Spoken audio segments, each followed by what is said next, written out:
Hello sports fans, it is NOMAH back with another baseball card video for your entertainment. And today we're going to talk about 2024 Topps Series 2, why people are excited about it, why people are not excited about it, which seems to be how most people are feeling, why maybe you should feel excited about it, why I'm actually kind of excited about it, and what to be looking for as we get ready for release day. But before we get started, if you could pop that like button for me, it would really mean a lot. It helps the channel to grow. If you're new here, welcome. I would love it if you would subscribe by the end of the video. Hopefully I will have earned that subscription. And if you're one of the returning members of NOMAH Nation, welcome back. We're glad that you're here. All right, guys, so 2024 Topps Series 2 is dropping this week, and you all know the drill by now with Topps Flagship. We have Series 1, Series 2, and Update. It's the same way every year. And one of the things that we ask ourselves every year is which rookies are going to be in which set. Now, all of us know that baseball cards tend to value the hitters more than the pitchers. There seems to be a pretty notable exception going on right now with Paul Skeens, who's one of one Bowman Chrome Superfractor Auto just sold for $80,000. So if they were to put Paul Skeens in Series 2, obviously it would be impactful, but they're not. We don't even know if they're putting him in Update or if they're just going to save him until 2024 Series 1, even though it was kind of predictable that he was going to be making his debut this year and probably do well. Topps might be pushing him all the way back to 2025, the same way they did with Elly De La Cruz this year. Speaking of Elly De La Cruz, he of course made his debut in Flagship in Series 1, as did Jason Dominguez. Now, Jason Dominguez has been hurt and has been in the minors, but he does play for the Yankees, and he did have quite a bit of success in his brief cameo last year. So he is still a relatively hot card. Obviously, he would be hotter if he was starting for the Bronx Bombers and if he was healthy and doing well, but we're still kind of speculating on him. He seems to be about to finish up his rehab assignment. We'll see if he joins the Yankees. It probably depends quite a bit on how injured Juan Soto is. Anyway, looking at the list of 2024 Topps Series 2 rookies, let's take a quick look at it. This is courtesy of Scott with Scotty B Cards. By the way, if you don't know that channel, please check it out. One of the best baseball card channels out there. So just a quick run through these guys. Scott went through them in greater detail in his video. Noelvi Marte, very talented, coming off of a PED suspension. Heston Kjerstad, very talented, tearing it up in the minors, hasn't done much in the majors. Shoto Imanaga, obviously, is very good. I said that weird. Imanaga, I think is how you say it. At any rate, he's having an amazing year, so he's a good rookie to get. Jung-Hoo Lee, I think people are kind of like, who cares?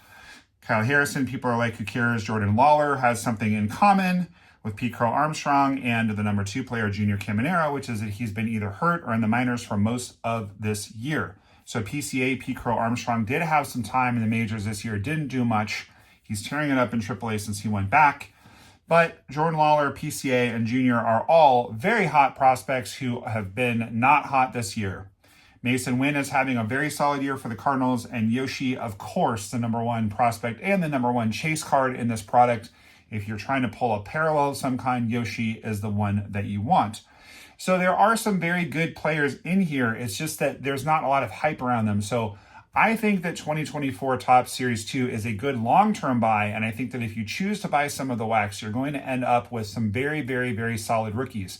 Keep in mind that the flagship cards tend to hold their value more so than the Heritage and the other cards, but not as much as the Chrome and some of the premium releases. But I think in the long run, looking at this list, my personal opinion is that 4 of the top 5 guys are going to remain very collectible. I'm not too sure about Mason Wynn. He might go the direction of another St. Louis Cardinals shortstop, Ozzie Smith, and that he was in the Hall of Fame and he was good for a shortstop and a great defender, but he's not ultra collectible. Of course, everyone in the Hall of Fame is collectible.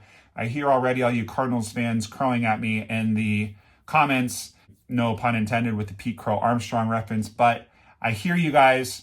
I know Mason Wynn is good, obviously. I just don't think he's going to be as good long-term as a baseball card investment as Jordan Lawler and Pete Crow Armstrong and Junior Caminero. And again, Yoshinobu Yamamoto, somewhat similar to Paul Skeens, just seems to be that pitcher that people can get over it. It's a little weird because Imanaga also plays in a big market with the Chicago Cubs, but Imanaga is not quite as popular as Yoshinobu Yamamoto. So, at any rate, I think you've got some very solid guys in here in Junior Caminero, PCA, and Jordan Lawler who just aren't making a big splash this year. But, you know, Mike Trout didn't either.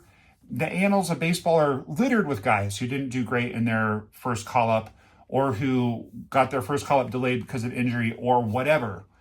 So, The first reason why people are leery of this set is because the rookie class is a little limited. However, I think that is going to play out in the long run and be okay. I think this is going to be a pretty decent rookie class in Series 2. So I think that you can still do very well with it. The second reason that people are agitated about this is the same reason they've been agitated ever since 2023 when Fanatics bought Topps, is we're not seeing any more of the short print image variants and the short print veterans and the super short prints and all that. We're seeing a golden mirror short print for every single card in the set, and there's kind of a feeling of like that's not as fun. But here's an important but. We are going to get a golden mirror image variant of all 10 of these prospects that we just talked about. Plus, Topps is doing a gimmick that they did in 2022 Series 2. Fans of the channel know how much I love 2022 Series 2. The reason for that is that in 2022 Topps Series 2, they put super short prints of Spencer Torkelson, Bobby Witt Jr., and most importantly, Julio Rodriguez. Those cards are incredibly difficult to pull.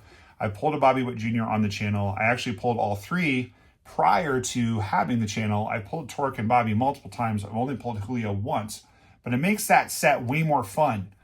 That particular set really only has Spencer Strider and O'Neal Cruz to write home about as far as rookies go. Shohei Ohtani is in there, and you can get image variants of him, and you can get autographs of him, as I did. So if you haven't seen that video of me pulling the Shohei auto out of 2022 Topps Series 2 retail, definitely worth checking that video out. I'll put it in the description to this video. But at any rate, I think that that really adds a lot of spice because of the fact that you are going to get short prints in this particular set of Jackson Merrill, Jackson Chourio, and Wyatt Langford. So that really helps, in my mind, to balance out some of the missing hot rookies. And it was the same complaint in 2022. Where's Julio? Where's Bobby? Where's Torque?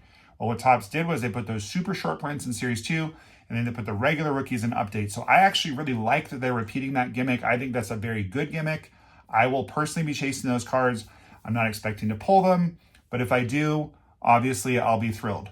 So I think that that does balance it out a little bit, and I think that that makes the whole golden mirror image variant a little easier to swallow because there are some extra cards to chase, and I think that makes it more fun. I do wish that they would get rid of these golden mirrors and not have a short print card of every single player. I pulled a couple golden mirrors of players that weren't good, and it was just lame. And the other one I pulled was Garrett Cole, who's a superstar, but he plays for the Yankees, and I'm a Red Sox fan, so that was a little meh.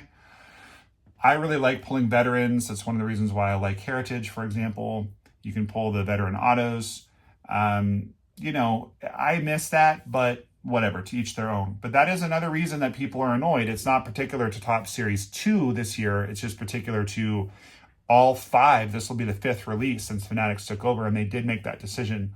So I'm hoping that they will go back. But for now, it is that way. But do be aware of those short prints because that is going to make this way more collectible. And if you pull a Jackson Merrill or a Jackson Chourio or a Wyatt Langford short print card from Topps Series 2, those are going to be way more valuable than the 2024 update cards of those players are going to be. Now, the third reason, which really should have been the second reason, I got a little bit out of order in this.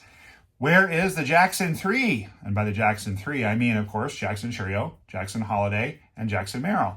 Why they didn't put a short print of Holiday is a little beyond me. I'm not sure. From what I've heard, he's going to be an update, but they chose to do 2 of the Jacksons, Jackson Chourio and Jackson Merrill. Jackson Merrill, of course, is having the best year of all 3 of those Jacksons. He came in the least heralded, but he's actually having the best year. I think he's got a good shot at Rookie of the Year. Actually, unless Yoshi keeps it up, unless Shota Imanaga keeps it up, which they may not, because as it gets hotter, especially in Chicago, is Shota going to be able to keep it up? And as the league starts to figure out Yoshi, will he be able to keep it up? I don't know. I'm just saying Jackson Merrill has a shot. I don't think he's the front runner. But at any rate, they chose to leave out Jackson Holiday, who's one of the hottest prospects still, even though he flamed out in his debut. I think they might have made a decision to hold him out because of that, but I don't know. I think all these decisions were probably made, 6 months ago before we knew all that. Hard to say. I don't work at Topps. I don't know what their timelines are. So the other reason why people are not loving this release is the same reason that they didn't love the Series 1 release, which is that the design is very polarizing. So there are people that love this design. They think it's cool. They think it's a throwback to 1986 Donruss. They think it's a throwback to the Sport Flicks. It's flashy. It's neon. It's cool. But there's purists that really don't like it. I've kind of settled on meh. I don't really care. I could take it or leave it. I like it better than the 2021 design, which I absolutely hate because the names are so small you can barely read them. I rank it behind my 2022s, which I love that Series 2 for the reasons I mentioned, but I also just love 2022 Topps. It's a very clean design. I'm not a big fan of 2023. I don't really like the little headshots. I feel like it makes the card very busy. I'm guessing I'm putting the 2024 right around the 2023 in my pantheon. Another problem is that I'm yet to pull anything big out of 2024 Topps Series 1. I opened a fair amount of it and I didn't get anything notable. So I'm just a little meh on it. But of course, I'm going to open 2024 Series 2, both for you guys to see it. And I do have it on pre-order, so hopefully it arrives on or before release day. And also because it's a new product and I love baseball cards and I want to see those. And you kind of had me at super short print rookies because, as I've mentioned, I'm a bit of a sucker for that. So those are the 4 big reasons why people aren't too excited about this set. You know, the first one, the rookie checklist, I think is somewhat abated by having the 3 short prints. And I think, again, it's somewhat abated by having some players that are currently hurt or in the minors that long run are going to be very good. Topps, of course, couldn't predict that Jordan Lawler, Pete Crow Armstrong, and Junior Caminero would all be in the minors at the time of this video and at the time of this set being released, but that's just how the cookie crumbles. Obviously, people are going to have issues with the Golden Mirror short prints, but at the same time, if you pull a huge one, you're going to be excited. It's just 300 or so of those cards are nothing to write home about. Like, who wants a Golden Mirror of a team checklist? Like, who cares? But again, the presence of the 3 super short print rookies abates that. The third issue is, where's the Jackson 3? Well, again, 2 of the Jacksons are in super short print. So 3 of the top 4 issues for me are abated by that decision to put in the super short prints. So I'm still a buyer. I'm still going to be chasing. I'm still going to be enjoying. The 4th issue, really nothing we can do about. I far prefer Heritage and Archives. I like the old school throwback look. I like the different stock, the vintage stock. I'm not a big fan of the 2024 design, but nor do I hate it. So I'm in, kind of, I guess. So I'll be pursuing it. By the way, huge chase card in this. There's a Stroud Wembanyama dual autograph in this product. And I think it's a 1 of 1. So that's going to be the $1 million card in this. And regardless of how you feel about other sports showing up in Topps baseball, it's going to be an exciting chase. There's a bunch of 1 of 1 cut signatures. There's a bunch of 89 style cards that have veterans, including my boy Bo Jackson. So I'm going to be chasing those. I'm excited about this product coming out. I understand why people have mixed feelings about it. I understand why people feel meh, but give it a shot. Watch me open some. Watch your other favorite card openers and breakers open it and decide what you think. And let me know in the comments whether you're going to be buying some. And if you did buy some, how did you do? I'm looking forward to this product. I hope you are too. If you're a hater, I hope I've melted your heart just enough to give it a try. If you're a believer, have fun, enjoy it. But I think this is going to be a decent enough set, and we'll see what happens. Can't wait. I mean, you know, new baseball cards coming out is always a good thing. So guys, thank you so much for watching the video. I asked you at the beginning to like and subscribe. If you haven't done that, please do so. If you absolutely love the video, please check me out on Patreon or become a member of the channel here on YouTube. You'll get all kinds of exclusives, free cards, videos no one else gets to see, members only breaks, priority response in the comments, totally worth doing. But whatever your choice is, please keep coming back because I love having you here, and keep that big smile on your face because baseball cards are awesome and NOMAH loves you. Thank you for being here, and we will see you next time. What's up? I'm Kevin Millar. NOMAH loves you.